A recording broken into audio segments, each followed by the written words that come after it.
Bismillahirrahmanirrahim.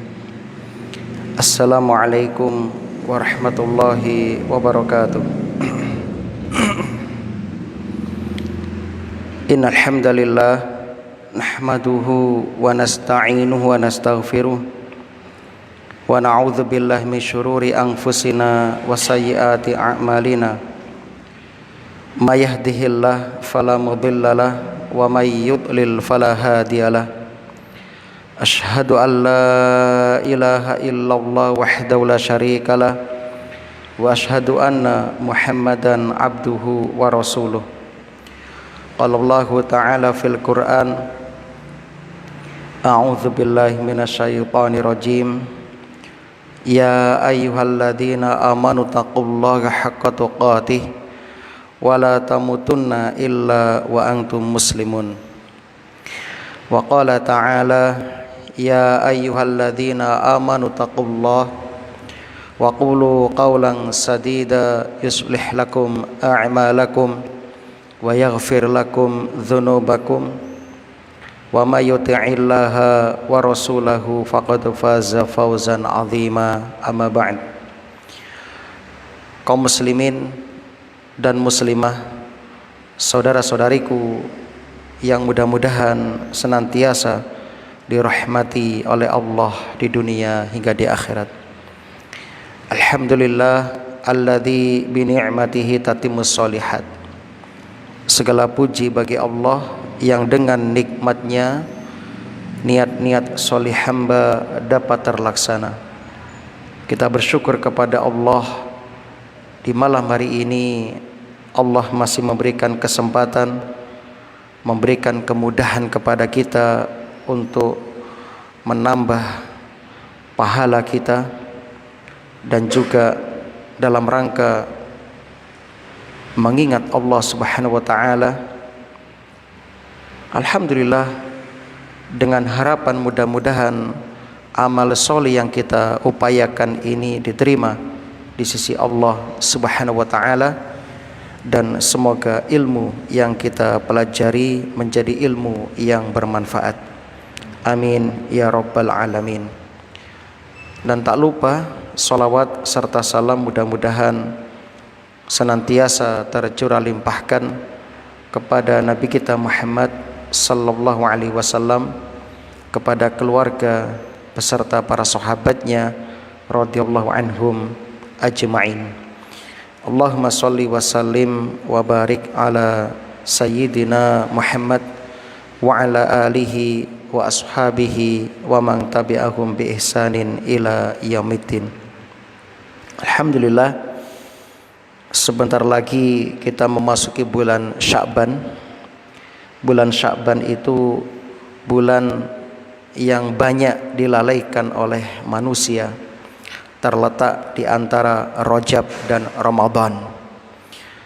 Manusia sibuk menyambut datangnya Rajab, bulan haram, kemudian fokus mempersiapkan datangnya bulan Ramadan, sehingga bulan Sya'ban dilalaikan. Rasulullah sallallahu alaihi wasallam memperbanyak puasa sunnah di bulan Sya'ban. Di antara hikmahnya, ketika kita beribadah kepada Allah di saat manusia itu pada umumnya itu lalai, maka ibadah di saat itu, ibadah di waktu itu sangat utama, sangat utama. Yang kedua, ulama mengibaratkan puasa yang dilakukan di bulan Sya'ban, yaitu puasa sunnah, diibaratkan seperti sholat sunnah rawatib qobliyah. Sedangkan puasa di bulan Syawal, 6 hari di bulan Syawal, diibaratkan dengan sholat rawatib ba'diyah. Di antara fungsi qobliyah dan ba'diyah itu untuk menyempurnakan amalan wajib yang kita kerjakan, untuk menambal, menutupi kekurangan-kekurangan dari amal wajib yang kita kerjakan. Mudah-mudahan ya, dengan kita memperbanyak puasa sunnah di bulan Sya'ban nanti, dan juga dilanjutkan dengan puasa sunnah di bulan Syawal nanti, puasa Ramadan kita mudah-mudahan kekurangan-kekurangannya akan ditutupi, disempurnakan oleh Allah Subhanahu wa taala dengan amalan-amalan sunnah tersebut. Dan juga di bulan Sya'ban itu ulama zaman dahulu di zaman salaf menamakan dengan Syahrul Qurra. Syahrul Qurra, yakni bulannya para pembaca Al-Quran. Dan terbukti orang-orang soleh di masa itu seperti tabi'in, tabi'ut tabi'in, ketika memasuki bulan Sya'ban mereka menutup toko-toko mereka. Mereka fokuskan dengan membaca Al-Quran sebagai muqaddimah, persiapan untuk memasuki bulan Ramadan. Dan yang terakhir, jauhi segala bentuk kemaksiatan, terutama kesyirikan dan permusuhan dengan saudara kita muslim muslimah. Ya, sebab nanti di bulan Sya'ban itu Allah akan mengampuni dosa-dosa hamba, kecuali orang yang syirik kepada Allah dan orang yang ada syahna atau permusuhan di antara saudaranya muslim muslimah. Mudah-mudahan Allah mempertemukan kita dengan bulan Ramadan yang sebentar lagi hadir di tengah-tengah kita dalam keadaan Islam, iman, sehat walafiat, aman sentosa, dan dimudahkan beramal solih selama di bulan Ramadan. Amin ya rabbal alamin. Alhamdulillah, kita akan melanjutkan kembali membacakan firman Allah surah An-Nisa ayat yang ke-50. Masih tentang orang-orang ahli kitab Yahudi Nasrani dan juga orang-orang kafir. A'udzubillahi minasyaitonirrajim. Allah berfirman, "Unzur kaifa yaftaruna 'alallahil kadzib wa kafa bihi ismam mubina." Unzur, perhatikanlah,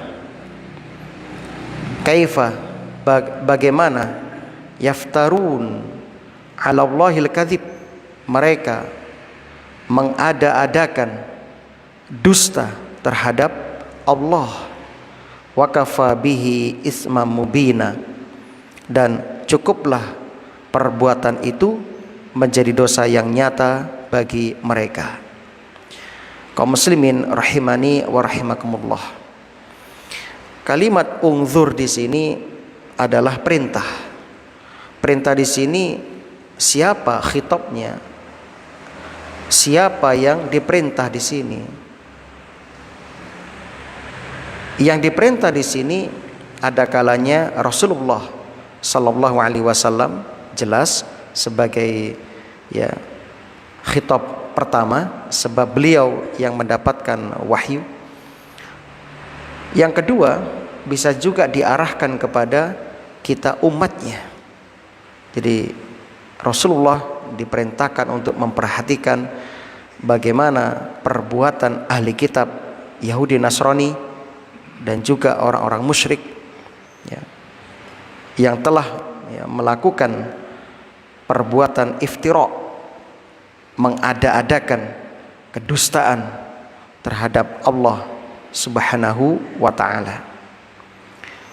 Kaum muslimin rahimani wa rahimakumullah, di antara bentuk kedustaan mereka ya, yaitu Yahudi mengatakan dalam surah Ali Imran ayat 24, lang tamassanan naru illa ayyamam ma'dudat, kami tidak akan disentuh api neraka kecuali beberapa waktu yang telah ditentukan. Nah, ini kedustaan. Kemudian bentuk kedustaan mereka lagi dalam surah Al-Maidah ayat 18, nahnu abna'ullahi wa ahibba'uh, Kami, kata Yahudi, adalah anak-anak lelaki Allah dan kami adalah kekasih-kekasih Allah. Kami adalah kekasih Allah, kata Yahudi. Bahkan dalam surah Al-Baqarah 111, la yadkhulal jannata illa man kana hudan aw nasara. Tidak akan masuk surga kecuali Yahudi dan Nasrani. Ini iftira al-kadzib ala Allah. Ini bentuk kedustaan terhadap Allah. Maka Rasulullah kita diperintahkan supaya memperhatikan itu. Ungzur kaifa yaftaruna 'ala Allahil kadzib. Perhatikan, itulah karakter mereka, itulah gaya-gaya mereka. Makanya Yahudi itu bangsa yang sangat berani membunuh para nabi-nabi, membunuh orang-orang soleh yang menegakkan keadilan di tengah-tengah mereka. Berani mereka, gak takut mereka. Kalau para nabi, orang alim, orang soleh di tengah-tengah mereka dibantai, apalagi selain nabi. Maka lihat bagaimana mereka membantai kaum muslimin Palestina. Ya. Jadi mereka memang ras yang tercerdas, namun juga ras yang paling sombong di muka bumi ini. Ya. Karena mereka merasa sebagai putra-putra kesayangan Allah. Na'udzubillah. Dan mereka meyakini tidak akan masuk neraka kecuali beberapa hari saja. Ini kesombongan mereka kaum muslimin, keangkuhan mereka. Bahkan kata para ulama, kerusakan yang terjadi di dalam tubuh umat Islam ya Yahudi penyebabnya. Ketika Nabi masih hidup, mereka terus berusaha menghancurkan Rasulullah Sallallahu Alaihi Wasallam, diracun, difitnah, disihir, diperangi dan sebagainya. Di zaman sahabat dimasukkan orang Yahudi di tengah-tengah mereka. Di zaman Abu Bakar muncul nabi-nabi palsu, itu yang menggagas Yahudi. Orang-orang yang enggan membayar zakat yang menggagas Yahudi. Di zaman Umar dimasukkan penyusup Yahudi yang akhirnya membunuh Khalifah Umar bin Khattab, ya, Abu Lu'lu' al-Majus, juga Yahudi. Terus sampai akhirnya muncul sekte-sekte Qadariyah, Khawarij, Mu'tazilah. Ya, itu semua adalah Yahudi. Yahudi yang awal mula memasukkan pemikiran-pemikiran sesat di tengah-tengah umat. Sampai nanti Yahudi akan terus memerangi kita. Walang taradha ankal yahud walan nasara hatta tattabi'a millatahum. Gak akan pernah ridho mereka Yahudi Nasrani kepada kalian sampai kalian ikut mereka. Ikut mereka. Dan Rasul juga menyebutkan bahwasanya kita akan ikut tradisi mereka, shibron bi shibrin, dhira'an bi dhira'in, sejengkal demi sejengkal, sehasta demi sehasta, sampai mereka masuk ke lubang dob, kita pun ikut. Itu mereka Yahudi. Nah, jadi kita harus sadar betapa bahayanya pemikiran Yahudi. Dan ini gak akan berdamai sampai kita berperang menghabisi mereka. Nah, kita lanjutkan. Jadi itu sudah gak usah kaget. Makanya di sini Allah menggunakan kalimat ungzur, perhatikanlah, lihatlah. Nah, ini termasuk makna takjub, ya, menunjukkan keheranan. Ya, perintah memperhatikan dengan mengandung keheranan di sini atau at-ta'ajjub di sini menunjukkan bahwasannya perbuatan mereka itu bukan perbuatan yang main-main, tapi perbuatan mereka mengada-adakan dusta atas nama Allah, itu perbuatan yang besar dosanya. Ya. Kalau berdusta atas nama Rasul saja itu sudah dosa besar, seperti disebutkan dalam hadis Al-Bukhari dan Muslim, man kadzdzaba alayya muta'ammidan falyatabawwa maq'adahu minan nar. Barang siapa yang sengaja berdusta atas namaku, maka silakan ambil tempat duduknya di neraka, mlebu neraka. Begitu kaum muslimin. Hala ini berdusta atas nama Allah lebih besar, lebih parah. Nah, wa kafa bihi ismam mubina, dan cukuplah yang mereka lakukan itu sebagai dosa yang nyata. Dosa yang nyata. Ayat ini kaum muslimin yang berbahagia menunjukkan kepada kita beberapa pelajaran atau fawaid. Yang pertama, ta'zimul kadzib 'ala Allah, besarnya berdusta atas nama Allah Subhanahu wa taala. Hati-hati jangan sampai kita melakukan hal ini. Begitu juga berdusta atas nama Rasulullah sallallahu alaihi wasallam. Nabi tidak bersabda, Anda kok berani mengatakan Nabi bersabda? Qala Rasul, qala Nabi. Naudzubillah. Hati-hati. Dan banyak sekarang kita saksikan penceramah-penceramah itu asal comot ya. Hadis-hadis tanpa memperdulikan apakah sahih ataukah maudhu, palsu atau dhaif jiddan, dengan tidak menyebutkan status hadis itu. Ini berbahaya. Berbahaya. Nah, kaum muslimin rahimani wa rahimakumullah.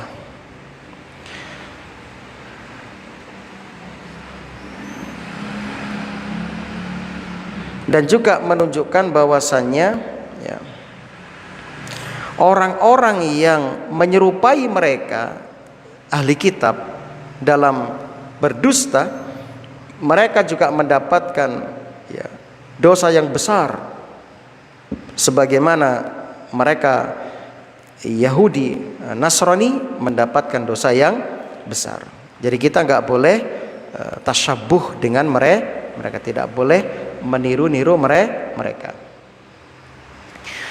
Ayat berikutnya, di antara salah satu keyakinan Yahudi Nasrani yang mendarah daging kepada mereka yaitu ini. Alam taro, apakah kamu tidak memperhatikan ilal ladzina utu nasiba minal kitabi, orang-orang yang telah diberi bagian dari Alkitab, yaitu Yahudi Nasrani maksudnya. Mereka itu yu'minuna bil jibti wat taghut. Mereka beriman kepada jibt. Jibti itu oleh Ibnu Katsir ditafsiri dengan sihir. Wat taghut dan taghut oleh Ibnu Katsir ditafsiri dengan syaitan. Wa yaquluna, dan mereka mengatakan lilladzina kafaru, ya, kepada orang-orang kafir, yaitu orang musyrik Mekah. Ibnu Katsir mengatakan li di sini bermakna fi. Begitu juga ulama yang lain dalam kitab-kitab mereka tentang orang-orang ya musyrik Mekah.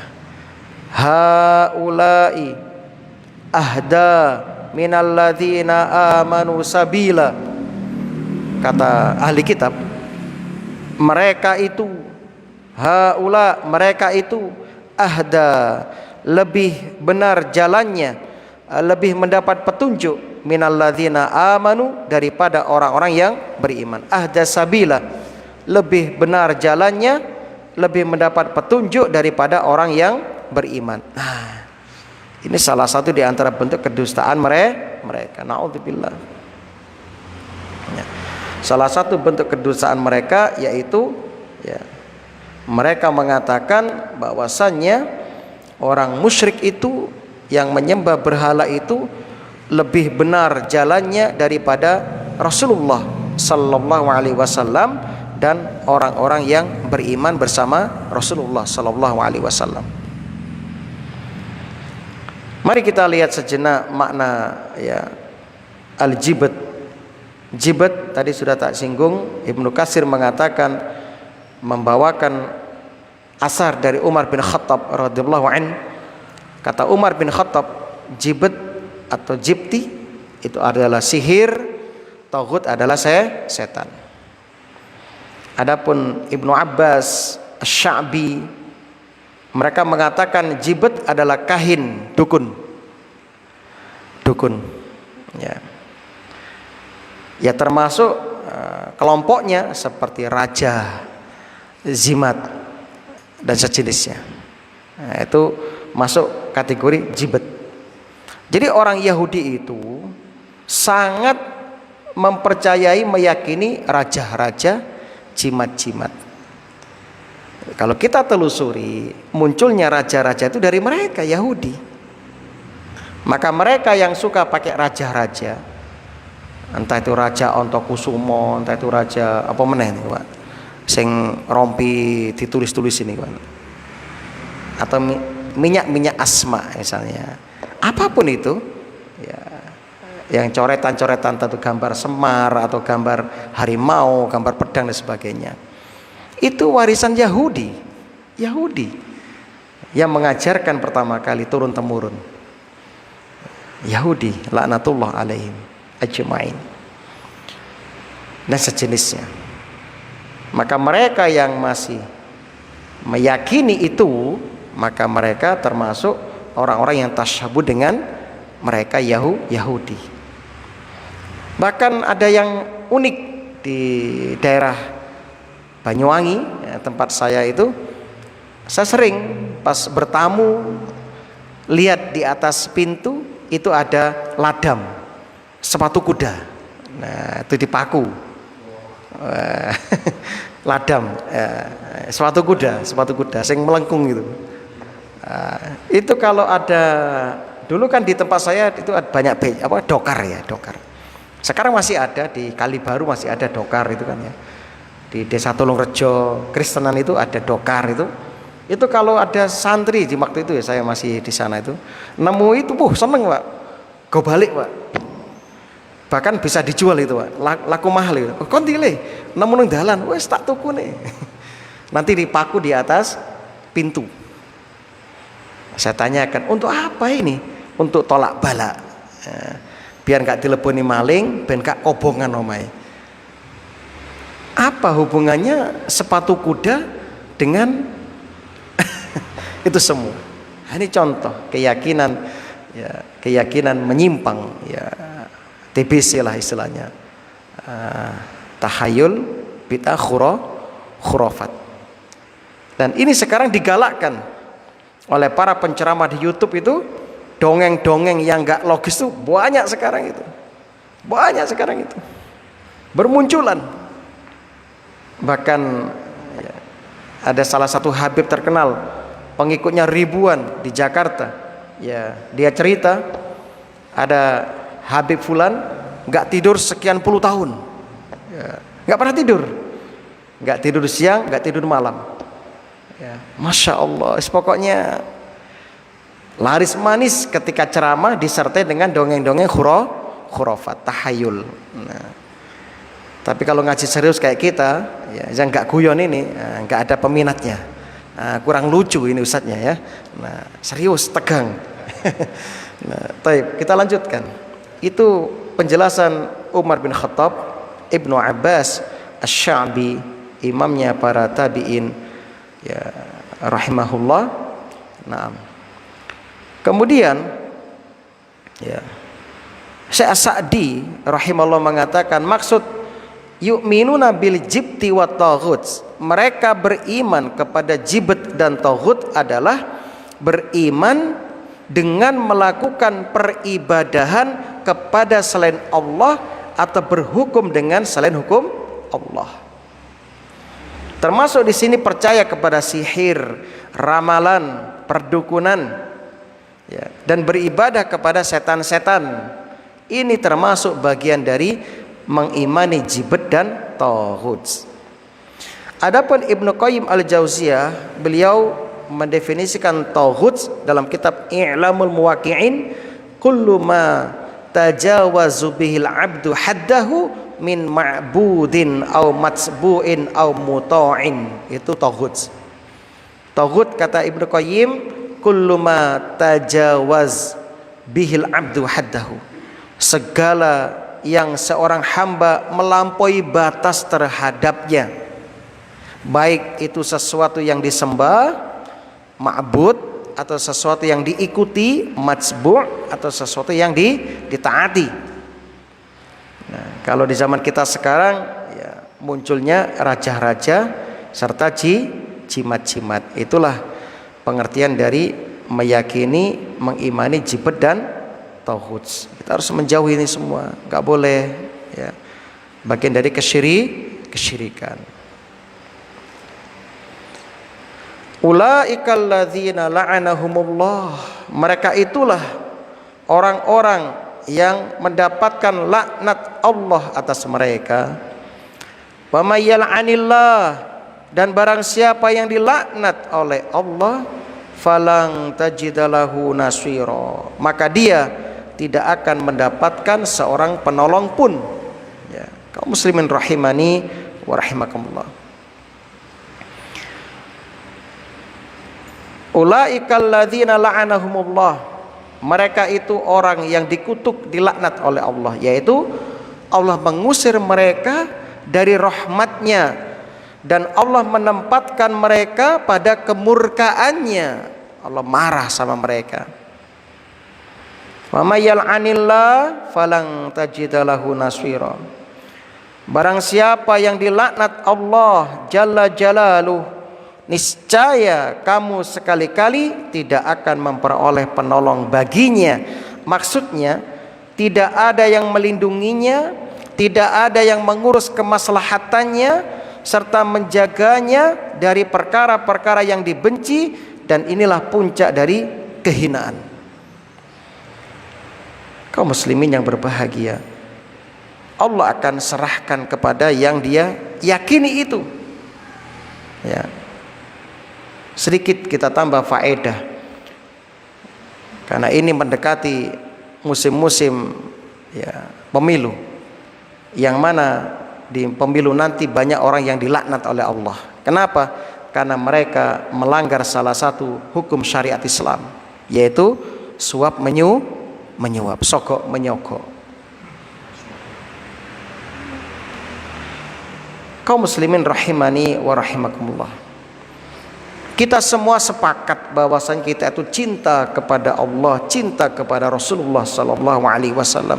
Kita semua sepakat menginginkan rahmat Allah, ridhonya Allah, menginginkan pahala surga dari Allah Subhanahu wa taala.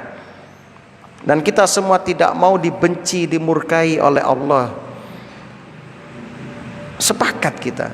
Walaupun enggak tertulis, semua sepakat. Semuanya mengharapkan surga, semuanya mengharapkan syafaat Kanjeng Nabi sallallahu alaihi wasallam. Sepakat, semuanya benci jatuh kepada kekufuran. Sepakat, enggak ada yang enggak sepakat. Ya. Namun kaum muslimin, di satu sisi mereka masih melakukan perbuatan-perbuatan yang mengundang laknat Allah dan Rasulnya sallallahu alaihi wasallam. Walaupun kita Ahlussunnah wal Jamaah tidak pernah mengatakan kafir kepada mereka yang melakukan perbuatan itu, sebab ini berat hukumnya. Kalau kita sudah bicara kafir, mengkafirkan, ujung-ujungnya penumpahan darah, kan begitu. Makanya Ahlussunnah itu punya sebuah kaedah, man mata min ahli tauhid ala tauhid wal islam wa in dakhalan nar bidzunubin fa'alaha fa innahu la yakhlut fiha. Siapa saja yang mati dari ahli tauhid dan ahli Islam dan ia masuk neraka karena suatu dosa, maka ia tidak kekal di dalam neraka. Itu kesepakatan Ahlussunnah. Jadi seandainya ada orang yang masih melakukan dosa besar yang mendatangkan laknat, karena sepakat ulama ketika menjelaskan pengertian definisi kabair, dosa besar, apa kata mereka? Kullu dzambin kanat uqubatuhu la'na fahuwa min kabairiz dzunub. Setiap dosa yang hukumannya adalah mendapatkan laknat, dosa tersebut tergolong dalam dosa besar. Tapi kita tidak mengatakan mereka kekal di neraka selama mereka ahli tauhid, ahli Islam. Ini tolong dipahami. Jadi hati-hati, jangan sampai kita mudah-mudah menghukumi kafir. Jangan, bahaya. Itu bukan ranah kita, itu bukan wewenang kita. Itu wewenangnya ulama kibar, ya, ulama besar. Nah, siapa saja yang akan mendapatkan laknat Allah, di antaranya yang mendatangkan laknat Allah yaitu la'anallahu man dzabaha li ghairillah. Allah melaknat siapa saja yang melakukan sembelihan tumbal kepada selain Allah. Wa la'anallahu, yang kedua, man awa muhdisan. Allah melaknat orang yang melindungi pelaku bid'ah atau pelaku maksiat, dosa besar. Yang ketiga, wa la'anallahu man la'ana walidayhi. Allah melaknat orang yang mencela kedua orang tuanya, melaknat kedua orang tuanya, mengolok-olok kedua orang tuanya. Yang keempat, wa la'anallahu man ghayyaral manar. Allah melaknat orang-orang yang merubah batas-batas tanah. Rawahu Muslim. Nah, Masya Allah ya. Ini yang satu dan keempat. Yang kelima, orang yang mengkonsumsi khamr dan menjadi penyokong khamr itu dilaknat. La'ana Rasulullah sallallahu alaihi wasallam fil khamri asyarah. Rasul melaknat pada khamr 10, asyiraha yang memerasnya, wa mu'tasiroha yang mengambil hasil perasannya, wasyaribaha yang meminumnya, wahamilaha yang mendistribusikannya, wal mahmulata ilaih yang kendaraannya. Jadi sak kendaraannya dilaknat ya. Yang maksudnya ya yang minta dipesan ya, yang memesan. Wasaqiyaha, orang yang menuangkannya, para waiters itu kan. Betul, waiters ya, pelayannya. Ya. Wa bai'aha yang menjualnya, wa akilu samaniha yang memakan atau mengkonsumsi uang dari hasil penjualannya, wal mustariyalaha wal mustaratalah, serta ya yang membelikan untuk yang lainnya. Sing ngebosi juga dilaknat, sing menyokong dilaknat. Rawahu At-Tirmidzi. Yang keenam, yang akan dilaknat adalah yang makan riba dan yang melaksanakan transaksi riba. Nah, ini la'ana Rasulullah sallallahu alaihi wasallam akila riba wa mukilah wa katibah wa syahidai wa qalahum sawa. Rawahu Muslim nomor 1598. Rasulullah sallallahu alaihi wasallam melaknat pemakan riba, yang menyetorkan riba, pencatat transaksi riba, dua orang saksi dalam transaksi riba. Rasul mengatakan hum sawa, mereka semuanya sama dapat dosa.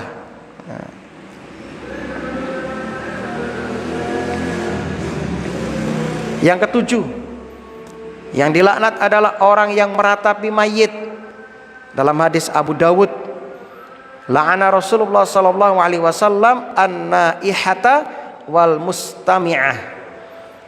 Rasul melaknat orang yang meratapi dan meminta untuk mendengar ratapan. Ini biasanya di Cina-Cina ya. Kalau ada orang yang mati, orang-orang miskin diundang, dikasih baju putih, ikat kepala putih, kasih uang, suruh nangis di situ. Nah, semakin keras semakin bagus. Ya. Kadang ada yang nyeleneh, ditambah musik, supaya semakin sedih, gitu kan ya. Karena dulu saya menyaksikan ketika saya masih kecil, kebetulan di tetangga kita ada pabrik besar. Dulu dikenal dengan TYS, ya, TYS, terke tulisan TYS, yes. Singkat dari Tyson. Pemilik adalah Tyson. Oh kaya itu. Anjingnya tuh, masya Allah, besar, hitam. Kalau kita pulang dari sholat subuh, ambil kerikil kita antem gerbang. Deng, semuni kabeh kere. Saya masih ingat. Pas dia mati, tetangga yang miskin disuruh ke sana, kasih tiket putih, suruh nangis di peti itu. Terus ternyata dapat uang, mereka dikasih amplop. Nah, ini jangan diikuti, nggak boleh. Nah, jadi kalau ada orang mati nangis itu normal, wajar. Kesedihan itu biasa. Yang tidak boleh meratap, ya, menyebut-nyebut kebaikan si mayit, ya, robek baju, kemudian pukul pipi, ya, menyakiti anggota tubuh dalam rangka, ya, mengagungkan, ya, kehidupan si mayit. Wah, suamiku, kalau kamu mati engkau aku sapa sing makani, sapa sing biaya anak, ya itu gak boleh seperti itu.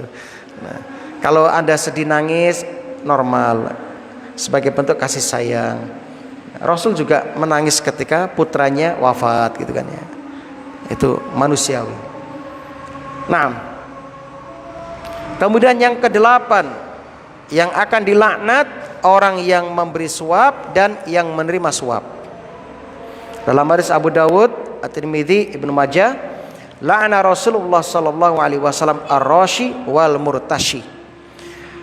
Rasul melaknat orang yang memberi suap dan yang menerima suap. Jangan mau disuap. Nah, ingat, pilihan Anda itu ada pertanggungjawabannya di hadapan Allah Subhanahu wa ta'ala.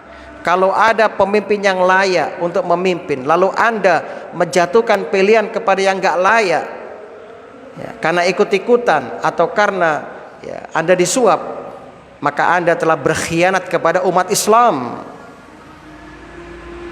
dan Anda akan diminta pertanggungjawaban di akhirat. Betul, siapapun pemimpinnya 2024 sudah tercatat di Lauh Mahfud, sudah tercatat. Tugas kita hanyalah berikhtiar sesuai dengan syariat, aturan syariat, siapa yang kita pilih yang terbaik menurut kriteria syariat. Urusan jadi tidaknya itu urusan Allah Subhanahu wa ta'ala. Yang penting kita berusaha mencari yang terbaik. Nah, maka kaum muslimin hati-hati. Semua yang kita lakukan, ucapan kita, penglihatan kita, semuanya itu ada pertanggungjawabannya di hadapan Allah Subhanahu wa ta'ala. Yang kesembilan, yang akan dilaknat, la'ana Rasulullah sallallahu alaihi wasallam al-mutasyabbihina minar rijali bin nisa wal mutasyabbihati minan nisa'i bir rijal. Rasulullah sallallahu alaihi wasallam melaknat laki-laki yang menyerupai wanita dan wanita yang menyerupai laki-laki. Tomboy, nah, itu enggak boleh. Rawahu Al-Bukhari. Berarti orang yang, ya, bencong-bencong itu kalau nggak segera taubat kena laknat itu, ya, karena mereka itu pasti punya kelamin, ya, tapi mereka bernyaman-nyaman dengan hal itu. Nggak boleh kaum muslimin. Bahkan dalam hadis yang lain rawahu Al-Bukhari nomor 5886, la'ana Nabi sallallahu alaihi wasallam al-mukhannasin minar rijal. Rasul melaknat pria yang bergaya seperti wanita atau bencong, bencong masa kini, ya. Wal mutarajjilat minan nisa, dan wanita yang bergaya seperti pria, ya, tomboy. Rasul bersabda, akhrijuhum min buyutikum, keluarkan mereka dari rumah-rumah kalian. Maka fa akhrajan Nabi sallallahu alaihi wasallam fulanan wa akhraja Umar fulanan. Lalu Nabi mengusir bencong fulan. Umar juga mengikuti jejak Nabi mengusir bencong. Sebab rumah yang ada bencong di dalamnya dilaknat oleh Allah Subhanahu wa ta'ala. Maka itu diobati kaum muslimin, dibantu, disadarkan. Ojo malah digunggung, malah didukung. Ya. Naudzubillah min dzalik. Jangan. kasihan mereka, kita bantu, kita nasihati mereka, kita ingatkan mereka. Nah, maka dalam hadis yang lain rawahu Ahmad, Rasulullah sallallahu alaihi wasallam melaknat ar-rajul yalbasu lubsatal mar'ah, laki-laki yang memakai baju perempuan, wal mar'ah talbasu lubsatar rajul, dan melaknat wanita yang memakai baju laki-laki. Nah, ini terutama Agustusan ini ya. Wah, banyak, jangan ikut-ikutan kalian. Kemudian Rasul melaknat orang yang menyambung rambut, ya. Orang yang bertatu, nah, itu dilaknat. Orang yang memimpin kaumnya lantas kaumnya tidak suka kepadanya, istri yang tidak taat kepada suami, tidak memenuhi panggilan azan untuk sholat berjamaah, dilaknat oleh Rasulullah sallallahu alaihi wasallam. Orang yang menyetubuhi di dubur atau seks anal, itu dilaknat. Gay, dilaknat, ya. Dalam hadis rawahu Ahmad, mal'un man atam ro'a fi duburiha, benar-benar terlaknat orang yang menyetubuhi istrinya di duburnya. Yang terakhir, orang yang gila dunia, tidak mau mendalami agama, bahkan tidak suka dengan ilmu agama, dilaknat. Dalam hadis Ibnu Majah, ad-dunya mal'unatun mal'unun ma fiha illa zikrullah wa ma walah aw aliman aw muta'alliman. Dunia dan seluruh isinya dilaknat kecuali zikir mengingat Allah, segala yang dicintai Allah, orang yang berilmu, dan orang yang sedang belajar menuntut ilmu. Maka sebagai penutup, kun aliman aw muta'alliman aw mustami'an aw muhibban wa la takun al khamisah fatahlak. Qala faqultu lil Hasan mal khamisah al mubtadi'. Ya. Jadilah seorang alim, atau seorang yang penuntut ilmu, atau orang yang suka mendengarkan ilmu, atau jadilah orang yang sekedar cinta kepada ilmu. Jangan menjadi yang kelima, kamu akan binasa. Siapa yang kelima? Al-mubtadi, para ahli bid'ah, orang yang beramal asal-asalan tanpa ilmu. Nah, semoga apa yang kita kaji di malam hari ini bermanfaat. Semoga Allah menjaga diri kita, keluarga kita. Semoga Allah mewafatkan kita dalam keadaan husnul khatimah. Amin ya rabbal alamin. Subhanakallahumma bihamdika asyhadu an la ilaha illa anta astaghfiruka wa atubu ilaik. Assalamualaikum warahmatullahi wabarakatuh.